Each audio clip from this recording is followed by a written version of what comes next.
Hey, what up? What up? What up, y'all? Welcome back. Welcome back. Welcome back, man, to Truck Talk with the Real Mojo on the Real Mojo TV.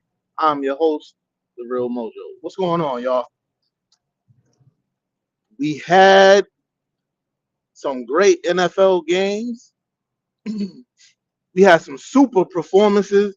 We had some redemption, and then we had some letdown. Ain't nothing like some good old letdown to end the night. But y'all know how we start the show. Before we get it going, like, share, subscribe for the algorithm. Put a thumbs up in the chat if you're chilling. Put a one in the chat if you're at work. Let's jump right into it. Let's jump right into it. Now, check this out. Imagine being a defensive end, one of the best to ever play the game. Imagine going out having 5 sacks. 5 sacks. Some people don't even get 5 sacks in a season, but you get 5 sacks in 3 hours, and your team gets blown out.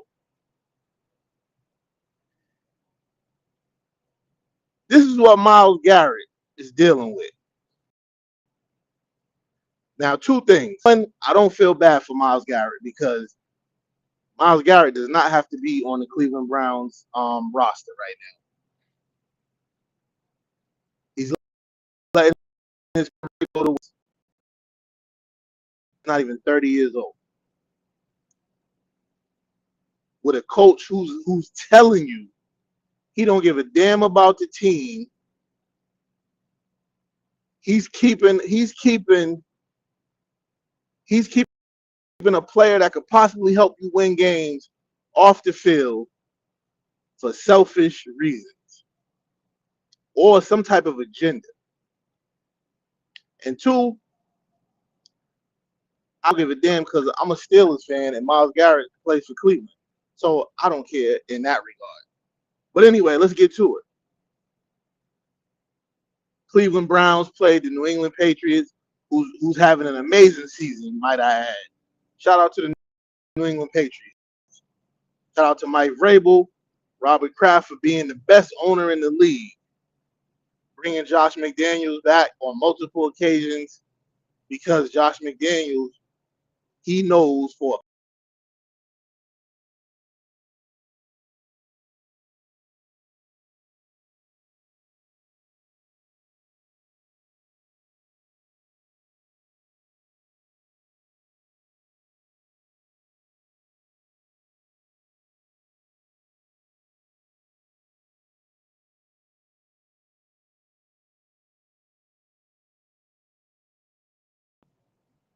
and that's what's been going on. Oh yeah. I was in a bad zone. Hopefully you're still in the building. Give me a thumbs up if I'm if it's better. Um they know Josh McDaniels is gonna get the job done, especially with a younger quarterback. Is it still doing it? Is it still glitching? Or did we snap out of the matrix yet? Thank you, thank you, thank you. All right. So the New England Patriots is reverting back to they're 6-2 right now. Um, but the Cleveland Browns is a whole other story. You got a player like Myles Garrett, who, if your offense could consistently, consistently move the ball up and down the field and score, you got a dude who can seal a game for you on any given Sunday, right? But Kevin Stefanski is refusing for whatever reason, whatever orders that he's getting, he's refusing to put Shedeur Sanders in the game, right?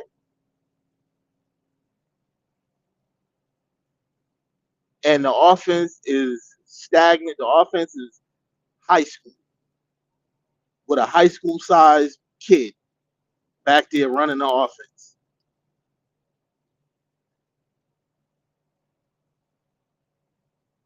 And when you got a person like Kevin Stefanski that's doing shit like that just to spite a person, whoever the person is, whether it's the player's father, whoever it is, he's not the right person for you. Number one, for your organization. Number two, he ain't the right person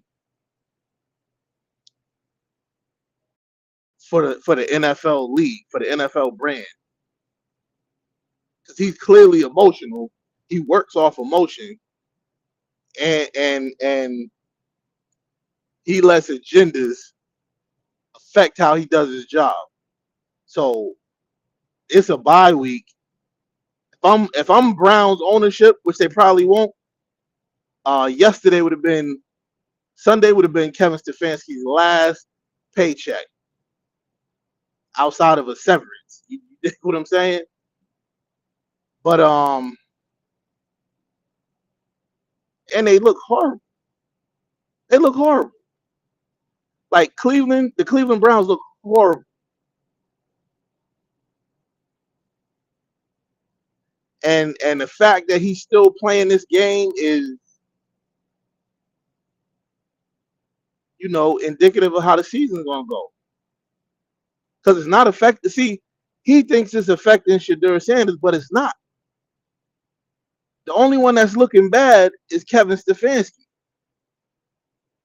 And I'm waiting on somebody to tell him that. Like, bruh, you are the only one looking terrible. What's going on, y'all? I see y'all pulling up. Put a thumbs up in the chat if you're chilling. Put a one in the chat if you're at work. Shout your team in the chat and let me know if they won or not. So now we're going to go to the New York Jets. The owner, Woody Johnson, came out publicly, expressed his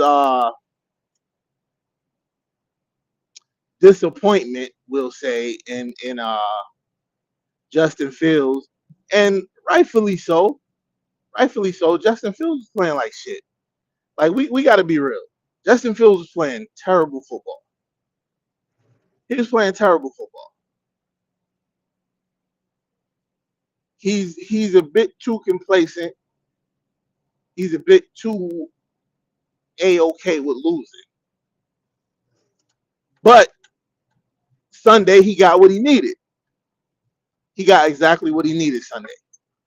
He got to play against a terrible defense in the Cincinnati Bengals. He got to play against a team that can score 40, but they'll give up 41. Oh yeah, my day self. Yeah, he played against a team that can score 40, but the defense is gonna give up 41 every time. So, with that being said, he got to run the ball. He played comfortably with no pressure. They went down big to the Cincinnati Bengals. Joe Flacco had it all moving. I'm gonna talk about him in a minute too, and what's going on over there.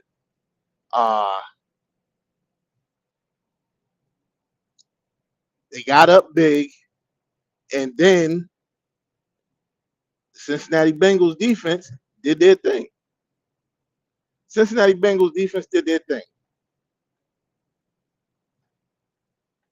Pulled out the stopper, and let all the water just run out.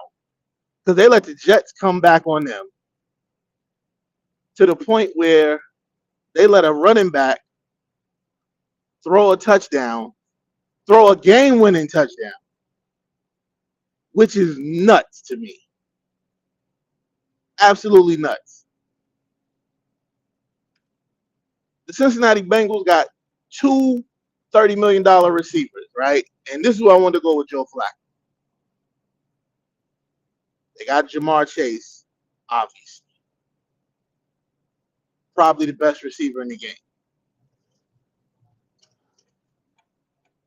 $40-something million. Then they signed T. Higgins to $30 million contract per year.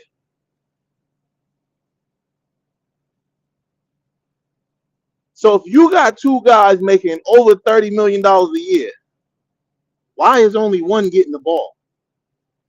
What was the point of keeping T. Higgins on the team if he's only going to get 2 targets or 1 target or whatever? 1 catch, 44 yards, touchdown. 6'4", long arms, can run every route, can jump over the defensive backs, can body the defensive backs, and can run after the catch. Everything he did on that 1 catch yesterday and scored the ball. Jamar Chase got 19 targets. That was more targets than all the other receivers and running backs combined.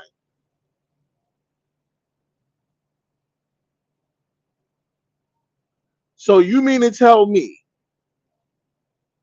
you got 6 receivers or 7, including the running backs and tight ends, about 7 guys you can throw the ball to, all legit, all have put in work, all are proven, but you throw to 1 guy. Jamar Chase got 42 targets in 2 games.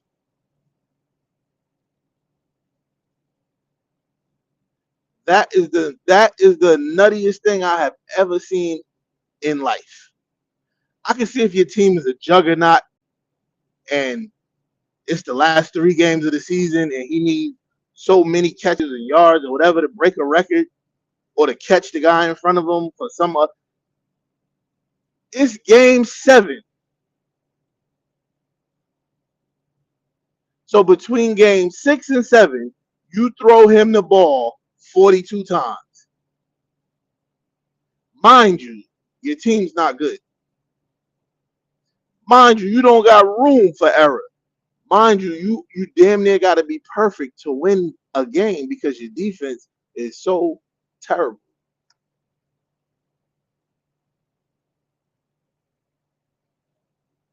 And none of those things are happening. None of those scenarios are happening except for you having to be perfect to win a game. So if you throw to 1 guy 19 times a game, basically 21 times a game, basically with the last 2 games, or maybe the last 3, what are the odds of you winning? Just what are the odds of you winning the game? Slim to fucking none. Like, come on. Joe Flacco's 40 years old. He knows the NFL game, the NFL. See, he knows exactly what's going on.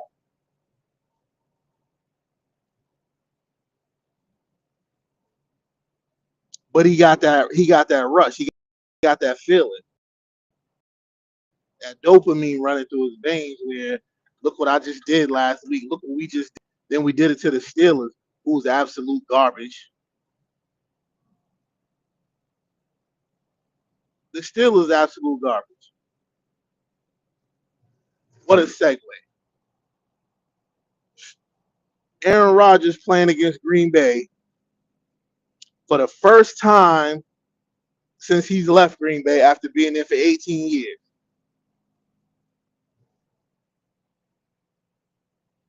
Jordan Love is the predecessor, learned a lot, obviously, because Jordan Love is got the machine running and has had it running for the last 2 years to the point where they add Michael Parsons close out games, like we was just talking about 2 games ago about the Cleveland Browns. You got a game closer, but you got nothing else to go with it. Green Bay had everything to go with it. Now they added a game closer in Michael Parsons. And what did he do? Close the game. But there's a tight end. Shout out to National Tight Ends Day yesterday. There's a tight end by the last name of Kraft. And he embarrassed Pittsburgh, as most tight ends do, because The linebackers are so undisciplined, and I'm so glad Rodney Harrison called it out because me saying it won't mean shit. But Rodney Harrison called it out. Those linebackers for the Steelers are so undisciplined, all over the place. Eyes all over the place. Eyes everywhere but where they should be. Looking everywhere except for their assignment. There was a pass that Jordan Love threw, a lame duck.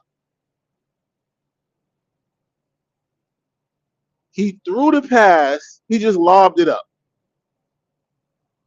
The DB let Kraft catch it. Let him proceeded to like 50 yards. We talking to tight end. He can move, but we're talking to tight end. Just got all career highs last night. 7 catches, 140 something yards, and 2 touchdowns. And these type of things only happen against the Steelers.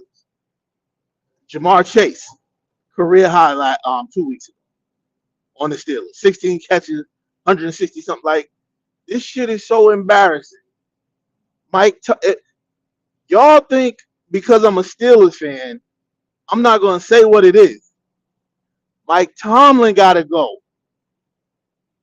Too many times these dudes is unprepared, look unprepared, play unprepared. But as long as he get his 8 wins, everybody is slurping him up. As long as he get his 8 wins, everybody's kissing his ass. Not a good coach for this team anymore.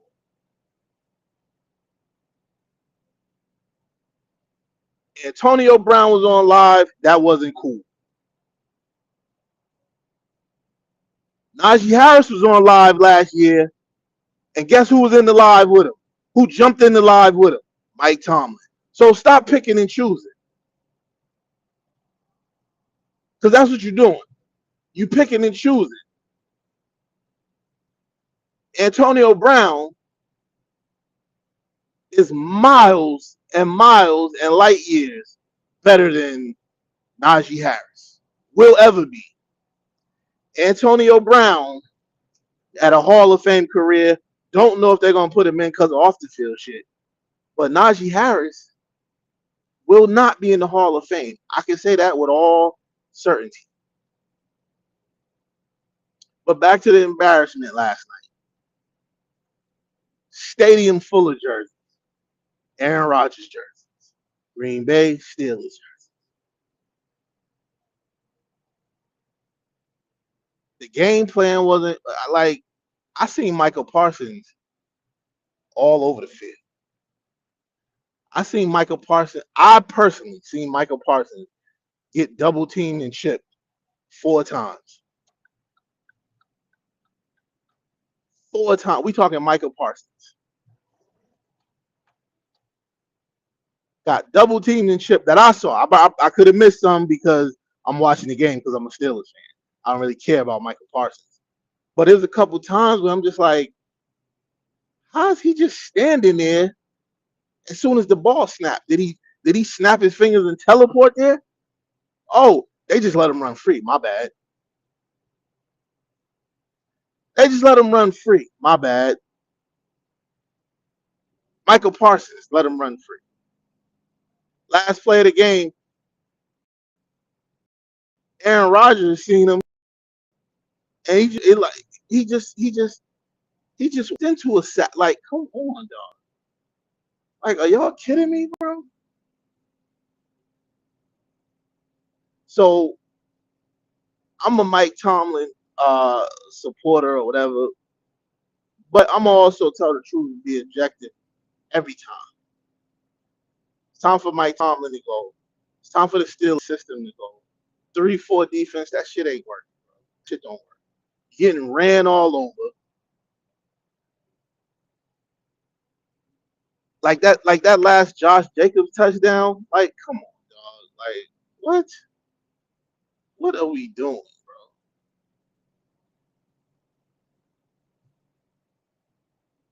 I mean, I don't know. I don't know. Y'all let me know. Am I overreacting or do the Steelers suck? And because the Tim Tebow debacle in the playoffs.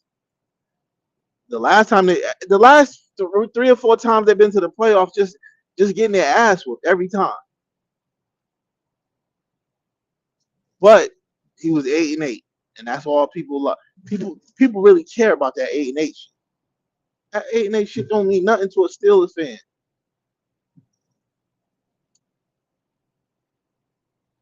That 8-8 shit don't mean nothing to a Steelers fan, bro.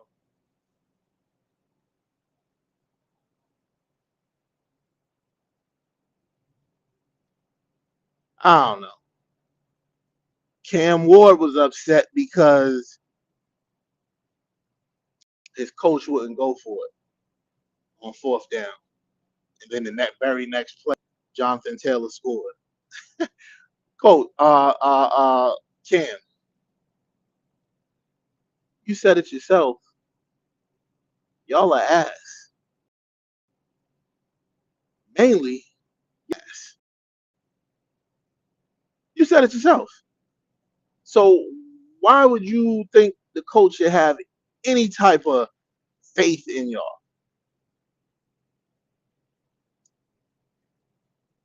I mean, y'all struggling really, really bad, offense and defense. Jonathan Taylor scored 3 touchdowns and was barely breathing hard at the end of the game. Y'all the type of team where ain't nobody trading jerseys with y'all after the game.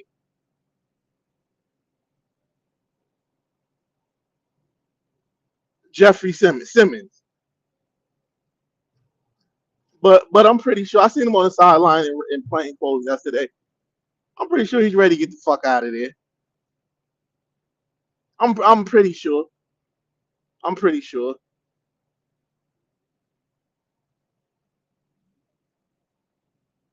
But anyway, man, I'm gonna get out of here. There was a lot of bum activity going on. Killed my parlays. Agitated me to the high heavens. Uh, so yeah, that's that. All right, y'all. I'm out of here. I don't know if I'm gonna put this on the podcast episode or not. Probably won't because of the way it started with the service issues. But again, then again, I may have to just because it was a NFL type show. So yeah, we probably will. All right, man. Peace and love. Love y'all. Holla at y'all. See y'all later.